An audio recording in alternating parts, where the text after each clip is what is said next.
नमस्कार दोस्तों, मैं दिग्विजय सिंह आप सबका बहुत स्वागत करता हूं दिग्विजय इकोनॉमिका में। कैसे हैं आप लोग और कैसे चल रही है आपकी जीत की तैयारी। दोस्तों, आज के वीडियो में मैं बात करने वाला हूं बैलेंस ऑफ पेमेंट के डिफिनीशन के बारे में। आज का वीडियो बहुत ज्यादा इंपॉर्टेंट है, जिसमें आप सीखेंगे बैलेंस ऑफ पेमेंट होता क्या है। आप ये भी सीखेंगे कि बैलेंस ऑफ ईयर को कितने समय के लिए बनाया जाता है, इसमें कौन कौन से लोग पार्टिसिपेंट्स हैं, कौन कौन सी इकाइयां इसमें पार्टिसिपेट करती हैं। साथ ही साथ मैं आज आपको बताऊंगा इंटरनेशनल ट्रांजैक्शंस के क्रेडिट और डेबिट आइटम क्या होते हैं। तो ये वीडियो बहुत ज्यादा इंपॉर्टेंट है, पूरे वीडियो को बिल्कुल लास्ट तक देखिए। और अगर दिग्विजय इकोनॉमिका को आपने सब्सक्राइब नहीं किया है तो दिग्विजय इकोनॉमिका को सब्सक्राइब करिए, ताकि इकोनॉमिक रिलेटेड सबसे ऑथेंटिक वीडियो और मटेरियल आपको मिल सके। इकोनॉमिक्स का मतलब दिग्विजय इकोनॉमिका। सबसे पहले आइए हम डिफाइन करते हैं what is balance of payment. भुगतान संतुलन होता क्या है। आप जानते हैं कि जब हम बात कर रहे हैं इंटरनेशनल ट्रेड का, तो एक देश, एक home economy rest of the world से आर्थिक व्यापार करती है, इंटरनेशनल ट्रांजैक्शन करती है। हम एक्सपोर्ट करते हैं, हम इंपोर्ट करते हैं, फॉरेन कंपनियां हमारे वहां आती हैं, हमारे वहां से मल्टीनेशनल उनके वहां जाते हैं, हम लोग बारोइंग करते हैं, लेंडिंग करते हैं। कुल मिला जुला के एक देश के निवासी अन्य देशों के निवासियों के साथ एक वर्ष में जो कुल आर्थिक लेन देन करते हैं, उसी आर्थिक लेन देन का विवरण स्टेटमेंट बैलेंस ऑफ पेमेंट कहलाता है। बैलेंस ऑफ पेमेंट में दो तीन चीजें बहुत ज्यादा इंपॉर्टेंट है। सबसे पहले बैलेंस ऑफ पेमेंट एक सिस्टमेटिक रिकॉर्ड होता है टोटल इकोनॉमिक ट्रांजैक्शन का, जो एक देश के निवासी अन्य देशों के साथ कर रहे होते हैं। बहुत ध्यान दीजिए, पहला मैंने एक इंपॉर्टेंट चीज ये बताया कि ये एक सिस्टमेटिक रिकॉर्ड है, एक सिस्टमेटिक स्टेटमेंट है, जिसमें यह देखा जाता है कि एक देश के निवासी, एक देश अन्य देशों के साथ जो टोटल इकोनॉमिक ट्रांजैक्शन कर रहा है, उसका रिकॉर्ड किस तरीके से बनाया गया है, वो सिस्टमेटिक रिकॉर्ड होना चाहिए। दूसरा चीज कि बैलेंस ऑफ पेमेंट एक स्पेसिफिक पीरियड ऑफ टाइम के लिए बनाया जाता है। बैलेंस ऑफ पेमेंट अमूमन आप देखिएगा एक कैलेंडर वर्ष में बनाया जाता है। अगर आप रेस्ट ऑफ द वर्ल्ड की सिचुएशन को देखें तो अधिकांश देश इसको फाइनेंशियल ईयर पे नहीं बनाते हैं, इसे कैलेंडर ईयर पे बनाते हैं। लेकिन भारत में मैं आपको बिल्कुल क्लियर कर दूं कि भारत में जो बैलेंस ऑफ पेमेंट स्टेटमेंट है वो आरबीआई के द्वारा एक वित्तीय वर्ष में बनाया जाता है, न कि एक कैलेंडर वर्ष में। इसलिए अगर आप कभी इकोनॉमिक सर्वे का 6.2 टेबल देखें एक्सटर्नल सेक्टर का, तो उसमें आपको मिलेगा कि क्वार्टरली कितना एक्सपोर्ट बढ़ा, क्वार्टरली कितना इंपोर्ट हुआ, उसके बारे में आप साफ साफ देख सकते हो। तो यहां पे ये हो गया कि बैलेंस ऑफ पेमेंट एक सिस्टमेटिक रिकॉर्ड है जो एक देश के निवासी अन्य देशों के साथ एक स्पेसिफिक पीरियड ऑफ टाइम में करते हैं, और वो स्पेसिफिक पीरियड ऑफ टाइम है एक कैलेंडर वर्ष। लेकिन भारत में अगर आप देखिएगा तो आरबीआई इसे वित्तीय वर्ष में तैयार करता है। तो सबसे पहले आइए इस डिफिनीशन को हम एक डायग्राम के माध्यम से आपको क्लियर करें, जिससे चीजें आपको बिल्कुल क्रिस्टल क्लियर हो सके। तो आइए मैं यहां पे ये लिखता हूं, जैसे मान लीजिए कि ये इंडिया है, ए इंडिया है, और यहां पे जो है ये है रेस्ट ऑफ द वर्ल्ड, यहां पे है रेस्ट ऑफ द वर्ल्ड। और मैं मान लेता हूं दोस्तों कि रेस्ट ऑफ द वर्ल्ड में कुछ कंट्रीज हैं, जैसे A, B, C, D, E, F and so on. इसमें से हंड्रेड्स एंड अबव कंट्रीज हो सकते हैं, और ये इंडिया है। अब आप जानते हैं कि इंडिया प्रत्येक वर्ल्ड के अधिकांश अनेक देशों के साथ आर्थिक लेन देन कर रहा है। आर्थिक लेन देन का मतलब है कि वो एक्सपोर्ट कर रहा है, इंपोर्ट कर रहा है, बारोइंग कर रहा है, लेंडिंग कर रहा है। हमारे वहां से उन कंपनियां जा रही हैं, उनके वहां से हमारी कंपनियां आ रही हैं। देखिए, इसको मैंने एक एरो के माध्यम से दिखाया कि इंडिया है, इंडिया जो है विश्व के तमाम देशों के साथ, जो संख्या में अभी मैंने सिर्फ एफ तक लिखा है, इसको सुवान आप आगे लेके जा सकते हैं। तो ए, B, C, D, E, F, जी देशों के साथ एक स्पेसिफिक पीरियड ऑफ टाइम में जो कुल आर्थिक लेन देन करता है, उसी का जो स्टेटमेंट है, उसी का जो विवरण है, वो बैलेंस ऑफ पेमेंट है। यहां जो इंडिया इनके साथ क्या कर रहा है, टोटल इकोनॉमिक ट्रांजैक्शन, कुल आर्थिक लेन देन। अब आप देखिए यहां से परिभाषा बिल्कुल क्रिस्टल हो रहा है कि एक होम इकोनॉमी है जैसे इंडिया, वो विश्व के अन्य देशों के साथ एक स्पेसिफिक पीरियड ऑफ टाइम में जो कुल आर्थिक लेन देन कर रहा है। यहां पे मैंने शब्द यूज किया है टोटल इकोनॉमिक ट्रांजैक्शन, उसको हम कहते हैं बैलेंस ऑफ पेमेंट विवरण या फिर बैलेंस ऑफ पेमेंट स्टेटमेंट। अब प्रश्न है कि ये जो होम इकोनॉमी इंडिया है, मैंने कहा कि अन्य देशों के साथ आर्थिक लेन देन कर रहा है, तो एक्सपोर्ट कर रहा है, इंपोर्ट कर रहा है, कैपिटल इनफ्लो आउटफ्लो सब हो रहा है। आखिर में ये कर कौन रहा है? तो यहां जो पार्टिसिपेंट्स होंगे दोस्तों, वो बहुत ध्यान से समझिएगा। कई बार मैं देखता हूं यूपीएससी में, पीसीएस में और कॉम्पिटिटिव एग्जाम में पूछा जाता है। इसके 3 पार्टिसिपेंट्स हो सकते हैं। पहला हो सकते हैं प्राइवेट इंडिविजुअल, प्राइवेट इंडिविजुअल मतलब कोई एक व्यक्ति, दूसरा प्राइवेट कारपोरेट और तीसरा गवर्नमेंट। ये चीज बहुत ध्यान से आप समझिएगा। जब मैं कहता हूं कि एक देश अन्य देशों के साथ कुल आर्थिक लेन देन करता है, तो कई बार लोग देश का मतलब यहां पे सिर्फ गवर्नमेंट से लगाते हैं, लेकिन बैलेंस ऑफ पेमेंट में जो कुल आर्थिक लेन देन होता है वो बेसिकली प्राइवेट इंडिविजुअल्स उसमें पार्टिसिपेट करते हैं, निजी लोग, कारपोरेट एक कारपोरेट हो सकता है, निजी जो है निगम हो सकता है, या फिर गवर्नमेंट। जैसे मान लीजिए कि इंडिया में अगर मैं बात करूं तो आप भदोही से देखते हैं बहुत से ऐसे प्राइवेट इंडिविजुअल हैं जो रेस्ट ऑफ द वर्ल्ड को कालीन का एक्सपोर्ट करते हैं। लखनऊ के, अमीनाबाद के बहुत ऐसे व्यवसायी हैं जो रेस्ट ऑफ द वर्ल्ड से चीजों को इंपोर्ट कर रहे होते हैं। तो इसका मतलब बैलेंस ऑफ पेमेंट में जो कुल आर्थिक लेन देन कर रहे हैं उसमें एक व्यक्ति भी हो सकता है, उसमें टाटा भी हो सकता है, उसमें रिलायंस भी हो सकता है, तो उसमें एक कारपोरेट भी हो सकता है, और इवन गवर्नमेंट भी रेस्ट ऑफ द वर्ल्ड से एक्सपोर्ट इंपोर्ट इकोनॉमिक ट्रांजैक्शन कर सकती है। तो there are 3 participants in balance of payment, private individuals, private corporate and government. और ये जो है अन्य देशों के साथ एक स्पेसिफिक पीरियड ऑफ टाइम, जो मैंने कहा कि भारत में अभी एक वित्तीय वर्ष में तैयार करता है, उसका एक सिस्टमेटिक रिकॉर्ड होता है। अब प्रश्न है कि कुल आर्थिक लेन देन टीईटी क्या है। अब इसको जरा ध्यान से समझिए कि कुल आर्थिक लेन देन में क्या मैं रखूंगा। मैंने शब्द यूज किया है टोटल इकोनॉमिक ट्रांजैक्शन। हिंदी में इसके लिए शब्द यूज होगा कुल आर्थिक लेन देन, कुल आर्थिक लेन देन। अब प्रश्न यह है कि कुल आर्थिक लेन देन क्या होता है। कुल आर्थिक लेन देन का मतलब है दोस्तों, एक तो हम रेस्ट ऑफ द वर्ल्ड से एक्सपोर्ट करते हैं, निर्यात करते हैं, चाहे वो गुड्स के रूप में हो या फिर सर्विसेज के रूप में हो। फिर हम रेस्ट ऑफ द वर्ल्ड से इंपोर्ट करते हैं, आयात करते हैं। फिर इसके अतिरिक्त रेस्ट ऑफ द वर्ल्ड से प्राइवेट रेमिटेंस से, अगर हमारे देश के लोग, जीनियस लोग रेस्ट ऑफ द वर्ल्ड में हमको चीजों को भेजते हैं, रिसोर्स को भेजते हैं, तो इसको आप कह सकते हो प्राइवेट रेमिटेंसेज है, निजी संप्रेषण है, प्राइवेट रेमिटेंस है। इसके बाद कैपिटल इनफ्लो एंड आउटफ्लो, कि capital inflow and capital outflow. अब जरा देखिए, अब आपको बिल्कुल क्लियर ये डिफिनेशन समझ में आ जाएगा कि what is balance of payment. तो balance of payment is actually systematic record of a domestic country with the rest of the world. एक स्पेसिफिक पीरियड ऑफ टाइम में जो एक देश के निवासी अन्य देशों के साथ जो टोटल इकोनॉमिक ट्रांजैक्शन कर रहे हैं, उसका एक सिस्टमेटिक रिकॉर्ड है, वो बैलेंस ऑफ पेमेंट है। और जब मैं कहता हूं कुल आर्थिक लेन देन, तो इसका मतलब होता है कि देश के निर्यातों से, आयातों से, सेवाओं के निर्यात और आयातों से, या फिर रेस्ट ऑफ द वर्ल्ड से जो प्राइवेट रेमिटेंसेज हमको मिल रहे हैं, हमारे भाई बंधु जो है यूएस में है, कोई जो गल्फ नेशंस में, वो हमको जो भेज रहे हैं, या उनके लोग जो यहां पे वो सेंड कर रहे हैं, उसको हम रखते हैं। और अल्टीमेट लार्ज जो कैपिटल का इनफ्लो आउटफ्लो हो रहा है, जो प्राइवेट कारपोरेट आ रहे हैं, मल्टीनेशनल कॉर्पोरेशन आ रहे हैं, उनका लेन देन। तो कुल मिला जुला के आप यहां बिल्कुल क्लियर कट समझ लीजिएगा। कई बार मैं देखता हूं सिर्फ डिफिनीशन से प्रश्न पूछे गए हैं। बैलेंस ऑफ पेमेंट क्या है, what is balance of payment, define balance of payment. और पूछा जाता है कि balance of payment is the export and import of a country with the rest of the world. उत्तर है नहीं, सिर्फ एक्सपोर्ट इंपोर्ट नहीं है, टोटल इकोनॉमिक ट्रांजैक्शन है। जो बैलेंस ऑफ पेमेंट है वो एक देश का अन्य देशों से कुल आर्थिक लेन देन का विवरण है, न कि सिर्फ आयातों और निर्यातों का। और कुल आर्थिक लेन देन में दोस्तों आयात भी आएगा, निर्यात भी आएगा, चाहे वो वस्तु हो चाहे सेवा हो। इसके अतिरिक्त प्राइवेट रेमिटेंसेज आएंगे, capital inflow outflow, burrowing, lending, सब कुछ इसमें इंक्लूड होगा जो आर्थिक लेन देन है। इसमें किसी तरह का कल्चरल मूवमेंट आप इसमें नहीं कहोगे, किसी तरह का सोशल ट्रांजैक्शन इसमें नहीं आएगा।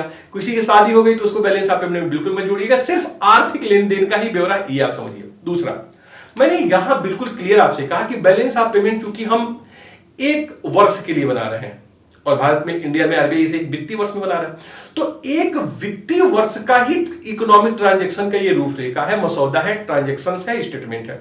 तो कभी भी किसी इकोनॉमी का जो लॉन्ग रन बैरोमीटर है आप इससे नहीं पता लगा सकते हो what is the long run situation, what is the long run conditions of economy by balance of payment statement.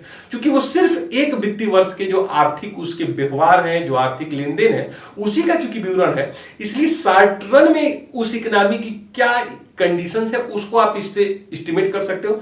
Long run में लंबे समय के लिए इसमें क्या इसका जो है सिचुएशन है, इकोनॉमिक कंडीशन है, उससे आप गेस नहीं कर सकते हो। इसलिए इसे आर्थिक विकास को का बैरोमीटर आप नहीं मान सकते हो, पैमाना इसको आप नहीं निर्धारित कर सकते हो, क्योंकि ये बिल्कुल शॉर्ट रन एक फाइनेंशियल ईयर के लिए है इंडिया के रिस्पॉन्स में। दूसरी चीज जरा आप सोचिए कि अगर हम रेस्ट ऑफ द वर्ल्ड के 100 एंड अबव कंट्री के साथ आर्थिक लेन देन कर रहे हैं तो हमारा एक परम दायित्व बनता है कि उसको हम देखें कि हमने क्या एक्सपोर्ट किया, क्या इंपोर्ट किया, हमको पेमेंट पाना है या फिर हमको ओवरड्यू है, हमको पेमेंट करना है, तो उसका स्टेटमेंट हमको बनाना पड़ेगा। जब एक व्यक्ति ये चीज बनाता है कि हमने किससे पैसा लिया, किससे दिया, उसका हिसाब रखते हैं, तो एक देश तो करेगा ही करेगा। तो कुल मिला के आप समझ गए होंगे दोस्तों कि what is the balance of payment, उसकी डिफिनीशन क्या है। तो आप बिल्कुल क्लियर अब समझ गए कि बैलेंस ऑफ पेमेंट किसी एक इकोनॉमी के जो रेजिडेंट्स है वो रेस्ट ऑफ द वर्ल्ड के अन्य देशों के साथ एक वर्ष में जो भी टोटल इकोनॉमिक ट्रांजेक्शन करते हैं उसका स्टेटमेंट बैलेंस ऑफ पेमेंट होता है।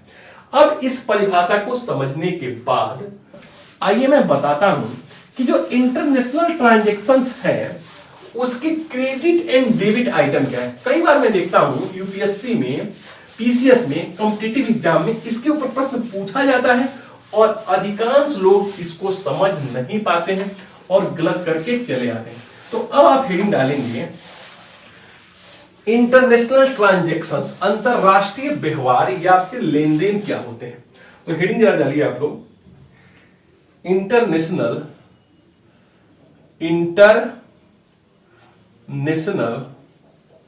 ट्रांजैक्शंस, ट्रांजैक्शन हिंदी में कहेंगे अंतरराष्ट्रीय व्यवहार, अंतरराष्ट्रीय व्यवहार, इंटरनेशनल ट्रांजैक्शन।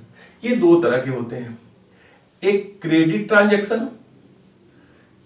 ट्रांजैक्शन और दूसरा होता है डेबिट ट्रांजैक्शन। इसको बहुत ध्यान से समझिएगा क्योंकि ये बहुत लोगों को कंफ्यूज करता है और इसको आप लोग गलत करके आ जाते हो। जो मैं कहा कि रेस्ट ऑफ द वर्ल्ड के साथ जो लेन देन हम करेंगे उसको इंटरनेशनल ट्रांजैक्शंस कहेंगे और ये इंटरनेशनल ट्रांजैक्शन दो भागों में बटा हुआ है। एक को हम बोलते हैं क्रेडिट ट्रांजैक्शन और दूसरे को हम बोलते हैं debit transaction. What is credit transaction? Credit transaction के सामने आप पॉजिटिव का साइन लिख दीजिए, इसको हमेशा पॉजिटिव में दिखाते हैं। डेबिट ट्रांजैक्शन में एक निगेटिव का साइन लगा दीजिए। और अब बहुत अच्छे से सीखिए सबसे पहले कि क्रेडिट ट्रांजैक्शन क्या होता है, क्रेडिट लेन देन क्या होता है। अब इसका हिंदी मत पूछिए क्योंकि हिंदी में आप जो है भ्रमित हो जाइएगा। सिर्फ आप ये समझिए क्रेडिट व्यवहार क्या है। हिंदी में अगर आप जानना चाहें तो देखिए क्रेडिट व्यवहार क्या है। और मैंने कहा कि यहां पे एक पॉजिटिव साइन लिखिए। जब हम रेस्ट ऑफ द वर्ल्ड्स के विदेशियों से, जो भी दुनिया के अन्य देश हैं, उससे रिमिटेंसेज प्राप्त करते हैं, रिसोर्स प्राप्त करते हैं, चाहे कैसे भी प्राप्त करें, अगर हमारे पास पैसा आए, that call credit transaction. Like example, बहुत ध्यान से समझिएगा। मैं कह रहा हूं कि आपके देश में विश्व के अन्य देशों के साथ किसी भी तरह से पैसा आए, डॉलर आए, दैट कॉल क्रेडिट ट्रांजैक्शन। और जब अपने देश से अन्य देशों को पैसा जाए, डॉलर जाए, that call debit transaction. Credit में हमारा जो रिसोर्स है, डॉलर है, वो बढ़ रहा है, डेबिट में माइनस हो रहा है, इसलिए क्रेडिट के सामने हमने पॉजिटिव साइन लगाया है और डेबिट के सामने हमने क्या लगाया है, निगेटिव साइन लगाया है। अब जरा सोचिए, हमारे वहां अन्य देशों से पैसा, डॉलर आएगा कैसे? दो तरीके से आ सकता है। चाहे हम अर्निंग करें, बहुत ध्यान से समझिएगा, चाहे हम अर्निंग करें, चाहे हम बोरोइंग करें, दो ही ऐसे तरीके हैं जिससे रेस्ट ऑफ द वर्ल्ड से डॉलर या रिसोर्स हमारे पास आए। एक तो अर्न कर ले, हम कमा ले, बहुत ध्यान से समझिएगा, या तो हम कमा ले, अर्निंग कर ले, कमाई कर ले, या फिर दूसरा उधार ले ले, बोरोइंग कर ले। और दोनों ही सिचुएशन में ये पॉजिटिव साइन होगा और हमारे इकोनॉमी में डॉलर आएगा। दो तरीके से पॉसिबल है, चाहे हम कमाएं चाहे उधार मांगे। देखिए, बहुत अगर आप इसे अच्छे से समझना चाहते हैं तो आप मोबाइल के एसएमएस से इसको समझ सकते हो। अगर आपने बैंक में अपना खाता खुलवाया है और आप का एसएमएस अलर्ट है तो हर ट्रांजैक्शन में आपके पास मैसेज आता है। बहुत ध्यान से समझिएगा, ट्रांजैक्शन क्रेडिट का आता है और ट्रांजैक्शन डेबिट का होता है। जब आपके अकाउंट में कहीं से भी पैसा आए, चाहे उसे आप कमा रहे हो चाहे किसी से मांग रहे हो, वो क्रेडिट लिखता है, your account credited bye 20,000 rupees. चाहे आपकी सैलरी आ जाए तो भी लिखेगा, या फिर आप अपने दोस्त से उधार मांगो तब भी लिखेगा। इसका मतलब क्रेडिट का जो साइन है पॉजिटिव का आपके अकाउंट में, वो या तो अर्निंग से हो रही है या फिर बारोइंग से हो रही है। इट डजंट नॉट मैटर कि आपने दोस्त से उधार मांगे, लिखेगा क्रेडिट आपके अकाउंट में। इसी तरह अपने देश में बाहर से पैसा, विदेशियों के पास से पैसा, चाहे वो कमाई के जरिए आ जाए चाहे वो बारोइंग के जरिए आ जाए, इसको हम बोलते हैं क्रेडिट ट्रांजैक्शन। डेबिट ट्रांजैक्शन का मतलब है कि जब हमारे वहां से पैसा जाए, डेबिट ट्रांजैक्शन का मतलब है कि जब हमारे इकोनॉमी से पैसा विदेशों में जाए तो इसको डेबिट। अब डेबिट कैसे होगा भाई, कम कैसे होगा, निगेटिव, हमारा कोस्ट घटेगा कैसे, चाहे हम उसको स्पेंडिंग कर दें चाहे हम लेंडिंग कर दें, दो तरह की चीजें आएंगे। चाहे हम उसे खर्च कर दें तब चला जाएगा विदेशों में, या फिर हम उधार दे दें, ले नहीं, उधार दे दे तो भी हमारे वहां चला जाएगा। अब जरा समझिए, आप वही एसएमएस अलर्ट समझिए, आपके अकाउंट में मैसेज कब डेबिटेड का आता है कि डेबिटेड बाय 20,000। जब आप जाते हैं किसी मॉल में और कपड़े खरीद लेते हैं, जूते खरीद लेते हैं, तो आता है डेबिटेड बाय। या फिर जब कोई दोस्त आपसे उधार मांगता है कि भाई मुझे 10,000 रुपए दे दो और आप उसे पे करते हो, तब भी आता है डेबिटेड। तो दोस्त, आपका पैसा घटता खर्चे से है या फिर लेंडिंग करने से, उधार देने से भी घट जाएगा या फिर स्पेंडिंग करने से। बस अगर एसएमएस वाला आप इस एग्जांपल को बहुत ध्यान से समझ लें तो यूपीएससी के, पीसीएस के, कॉम्पिटिटिव एग्जाम के बहुत से प्रश्न सही कर लेंगे। लेकिन ध्यान रखिएगा, क्रेडिट और डेबिट थोड़ा सा कंफ्यूजिंग होता है, सिर्फ इस एसएमएस से आप सही कर सकते हैं। अभी आगे मैं इसे और एक्सप्लेन कर रहा हूं। अब चलिए, ये तो आप समझ गए कि क्रेडिट ट्रांजैक्शन का मतलब हमारे भारत में पैसा कहीं से आए, चाहे वो अर्निंग के माध्यम से आए चाहे वो बारोइंग के माध्यम से आए। डेबिट ट्रांजैक्शन में पैसा जाए, चाहे वो स्पेंडिंग हम कर दें चाहे हम लेंडिंग कर दें। अब इसके एग्जांपल आइए दिखाएं, तब मैं बताता हूं कि क्या क्वेश्चन पूछा जाता है और क्यों लोग कंफ्यूज हो जाते हैं। तो सबसे पहले आइए हम क्रेडिट का आपको दिखाते हैं कि क्रेडिट कैसे होगा। क्रेडिट का जो है एग्जांपल देते हैं। हमारे इकोनॉमी में क्रेडिट का मतलब है डॉलर आए, कहीं से भी आए, कैसे भी आए, चाहे हम उसको अर्निंग कर रहे हैं चाहे हम बारोइंग करें। अब जरा देखो आप लोग, अगर हम एक्सपोर्ट ऑफ गुड्स करें, एक्सपोर्ट ऑफ गुड्स, वस्तुओं का निर्यात करें, दूसरा एक्सपोर्ट ऑफ सर्विस, बहुत ध्यान से समझिएगा, एक्सपोर्ट ऑफ सर्विस, चाहे हम सेवाओं का जो है निर्यात कर लें, या फिर मैं कहता हूं प्राइवेट रिमिटेंसेज, अगर हमको रिसीविंग, अगर मान लीजिए हमारे भाई बंधु रेस्ट ऑफ द वर्ल्ड से पैसा भेज रहे हैं, यूएस में है वो भेज रहा है, गल्फ नेशन में है वहां से पैसा भेज रहा है, सऊदी अरब से भेज रहा है, तो इसको प्राइवेट रिमिटेंसेज रिसीव, तब भी पैसा आएगा। या फिर जो है, या फिर मैं कहता हूं कि अगर हम जो है कैपिटल इनफ्लो, बहुत ध्यान से समझिएगा, आर कैपिटल इन इंपोर्ट, बहुत ध्यान से समझिएगा, यही कंफ्यूजिंग है। देखिए, मैंने कहा कि क्रेडिट ट्रांजैक्शन वो है हमारे वहां से जिससे हमारे वहां पैसा आए विदेशियों से। तो भाई कैसे आ सकता है, चाहे हम अर्निंग कर लें, अर्निंग कैसे करेंगे, हम वस्तुओं का निर्यात करेंगे।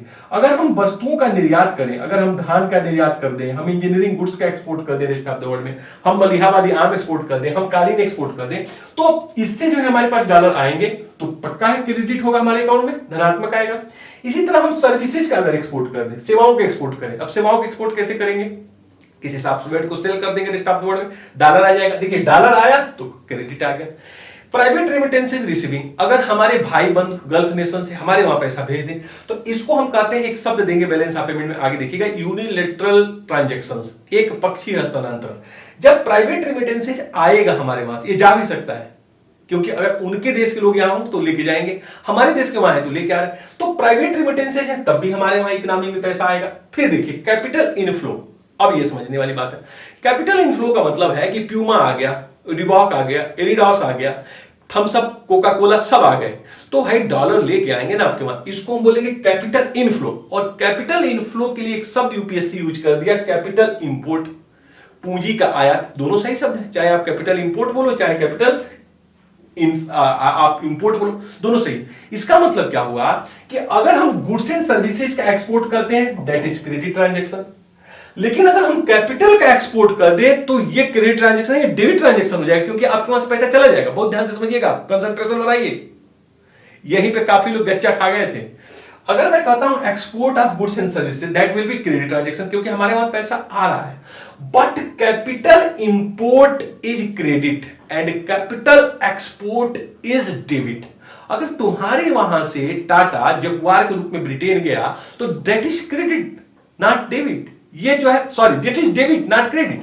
अगर तुम्हारे वहां से जा रहा है हमारा टाटा जगुआर के रूप में तो यहां पे आपका जाना जो है डेबिट होगा। लेकिन अगर मैगडी आ रहा है कैपिटल इनफ्लो आर इंपोर्ट, देखिए यहां शब्द एक्सपोर्ट यूज हो रहा है, यहां कैपिटल में ही इंपोर्ट शब्द यूज हो रहा है, लेकिन दैट इज क्रेडिट।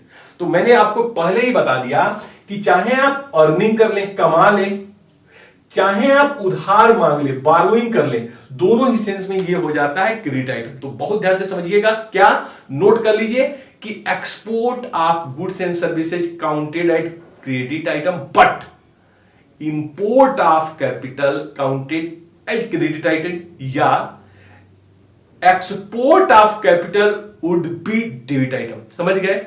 क्यों नहीं समझ पा रहे हैं? बहुत आसान है। अगर मेरे वहां से टाटा जाएगा तो मेरा पैसा कम होगा, और कम होगा तो डेबिट होगा।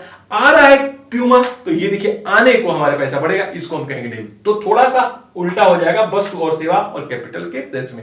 इसी को हम दोस्तों कहते हैं क्रेडिट ट्रांजेक्शन। अब आइए इसको आप नोट कर लीजिए, बहुत इंपॉर्टेंट चीज है। फिर मैं आपको बताता हूं डेबिट ट्रांजेक्शन के बारे में। अब आइए डेबिट ट्रांजेक्शन।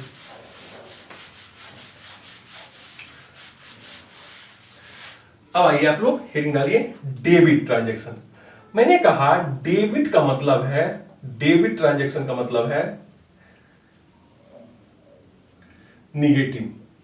डेबिट का मतलब है पैसा हमारे वहां से घटे, हमारे वहां से बाहर जाए। तो कैसे होगा भाई? अगर हम इंपोर्ट ऑफ गुड्स कर दें, इंपोर्ट ऑफ गुड्स वस्तुओं का आयात कर लें, या फिर इंपोर्ट ऑफ सर्विस कर लें, इंपोर्ट ऑफ सर्विस कर लें, या फिर प्राइवेट रेमिटेंसेज आउटफ्लो करें, या फिर मैं कहूं कैपिटल आउटफ्लो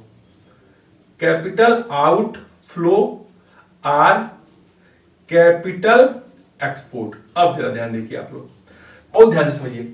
डेबिट ट्रांजेक्शन वो होते हैं बैलेंस ऑफ पेमेंट में जिससे हमारे वहां से पैसा रेस्ट ऑफ द वर्ल्ड को जाता है, आता नहीं है, जा रहा है। यहां पे देखिए अब आ नहीं रहा है, क्या हो रहा है? जा रहा है। तो कैसे जाएगा भाई? एसएमएस वाला एग्जांपल याद करिए। जब आपके वहां से खत्म हो, आपके वहां से पैसा जाए दूसरे अकाउंट में, कैसे जाएगा?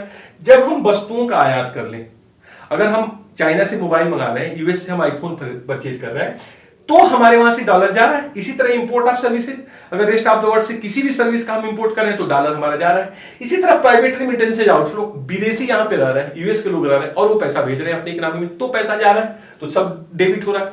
यहां पे समझिए कैपिटल आउटफ्लो, अगर यहां से टाटा की इकाई जा रही है, रिलायंस यहां से जा रहा है, that is capital output, can be called capital export. Yes, हम इसे कैपिटल एक्सपोर्ट भी कहेंगे।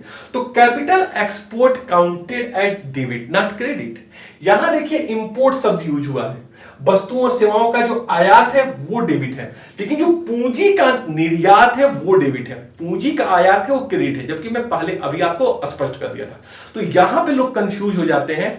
गुड्स एंड सर्विसेज में तो उनको क्रेडिट डेबिट समझ में आता है, लेकिन कैपिटल के संदर्भ में चूंकि ये उल्टा हो जाता है इसलिए डेबिट क्रेडिट नहीं समझ में आता। बस आप इतना समझिए एसएमएस का एग्जांपल कि किसी भी तरह से आपके पास पैसा आए दैट इज क्रेडिट, चाहे आपकी सैलरी आए क्रेडिट, आप लैंड लॉर्ड हैं, किसी ने रेंट दिया वो भी क्रेडिट, आपने किसी से पैसा उधार मांगा वो भी क्रेडिट, आप बैंक से लोन ले ले वो भी क्रेडिट, कहीं से भी पैसा आए क्रेडिट। बस इस एग्जांपल को याद रखिएगा, कभी यूपीएससी का प्रश्न, कभी पीसीएस का, कभी किसी कंपटीशन का प्रश्न गलत होगा ही नहीं। कहीं से भी आपके अकाउंट में पैसा आए, चाहे आपने कमाया हो चाहे आपने मांगा हो, दैट इज क्रेडिट। पैसा आपके वहां से गया, चाहे स्पेंडिंग की हो चाहे तुम लेंडिंग की हो, चाहे तुम खर्च करे चाहे किसी को दे दिए, दोनों ही सेंस में आपके अकाउंट में डेबिट आएगा, बस वो डेबिट ट्रांजैक्शन है। बस इसी एग्जांपल को आप मैच कर लीजिए बैलेंस ऑफ पेमेंट के ट्रांजैक्शन से। इसमें आपका कभी भी कोई प्रश्न गलत होगा ही नहीं। जब आप किसी इस आइटम के ऊपर खर्च करोगे या फिर किसी को लोन दोगे तो आपके अकाउंट से डेबिट हो जाएगा। ऐसे ही इंटरनेशनल ट्रांजैक्शन में ये डेबिट होगा। बस इतना ध्यान रखिए कि किसी भी सोर्सेज से कहीं से भी पैसा आ जाए दैट इज क्रेडिट, और हमारे वहां से चला जाए दैट इज डेबिट। तो दोस्तों ये रहा बैलेंस ऑफ पेमेंट का बेसिक डिफिनेशन और क्रेडिट और डेबिट आइटम। नेक्स्ट वीडियो में मैं इस पे चर्चा करूंगा कि बैलेंस ऑफ पेमेंट क्या हमेशा बैलेंस होता है, क्यों हम इसको बैलेंस ऑफ पेमेंट कहते हैं, भुगतान संतुलन। क्या बैलेंस ऑफ पेमेंट अपने आप में एकदम सही नाम है? Double entry book keeping system क्या होती है, लेखांकन की दोहरी पद्धति क्या होती है, और कैसे हम कहते हैं कि balance of payment always balance. भुगतान संतुलन क्या हमेशा संतुलन में होगा? भुगतान संतुलन में आप जानते हो एक्सपोर्ट में कम करता हूं, इंपोर्ट में ज्यादा करता हूं, तो how can you say that balance of payment is always balance? भुगतान संतुलन सदैव संतुलन में कैसे होगा? इस चीज को समझने के लिए नेक्स्ट वीडियो का इंतजार करिए, और तब तक अपने क्षमताओं पर विश्वास करिए, आशा की किरण जगाए रहिए। बस याद रखिए सबसे बहुमूल्य टाइम है। टाइम का आप रिस्पेक्ट करिएगा, टाइम आपको बहुत रिस्पेक्ट करेगा। समय पे अपनी क्षमताओं का यूज आपको उस महान ऊंचाइयों पे लेके जाएगा जिसके लिए आप वांछनीय हैं। तमाम झंझटों से मुक्त होइए। एक यूपीएससी का एस्पिरेंट टाइम के लिए थोड़ा सा सेल्फिश होता है। समय ऐसे मत जाने दीजिए।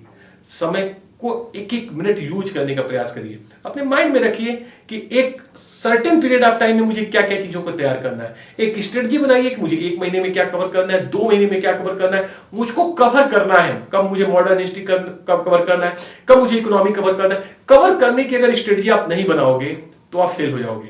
और उसके लिए सेल्फ जजमेंट, सेल्फ वैल्यूएशन जरूरी है कि आपने कितना काम किया। अपने आप से थोड़ा नाराज होना भी सीखिए। अगर सब कुछ अच्छा होगा ना, ठीक नहीं है। अपने आप से लड़िए, अपने आप से झगड़िए, अपने आप को अच्छा करने के लिए प्रेरित करिए, अपना साथ दीजिए। हम तो आपके साथ हैं ही। कुछ अच्छा करते हैं, कुछ बड़ा करते हैं, कुछ करके दिखाओ, कुछ बन के दिखाओ। Thank you so much for watching Digvijay Economica. God bless you dear friends.